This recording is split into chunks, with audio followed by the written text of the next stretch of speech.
2025, on continue de s'instruire un peu avec toujours au moins un livre par mois. Bref, tu l'auras compris, aujourd'hui, on parle lecture. Pour le bouquin du mois de février, on vous parle du célèbre livre du non moins célèbre Rémi Reverchon, intitulé Road Trip NBA.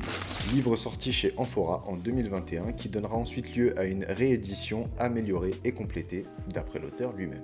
Nous, on a la version de base parce qu'il nous a pas envoyé la seconde malgré l'achat de la première. Rémi, si tu nous entends, n'hésite pas.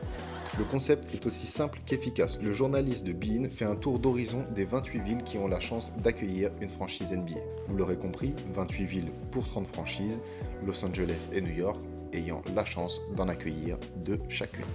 Rémi dresse en toute sincérité et selon son propre ressenti un panorama des villes concernées et de leurs différents centres d'intérêt. Et il n'hésite pas à nous dire quand c'est tout pourri, salut Cleveland. On a tout particulièrement apprécié la parole donnée aux différentes personnalités qui viennent représenter les différentes franchises. Et le fait que ce ne soit pas toujours le même type de personne. On passe par exemple de Bouna Ndiaye, agent NBA entre autres d'Evan Fournier, à Jackie McMullan, célèbre journaliste chez ESPN, à différents Hall of Famers comme Pogazol, et bien sûr à des joueurs ou anciens joueurs français comme Nicolas Batum, Ronny Turiaf ou autre Joachim Noah.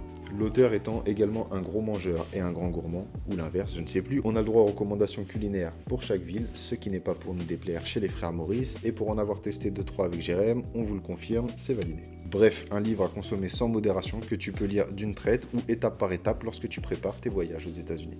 Sur ce, on se retrouve le mois prochain pour la lecture du mois de mars. En attendant, continuez de vous instruire et n'oubliez pas, le savoir est dans les livres. Peace!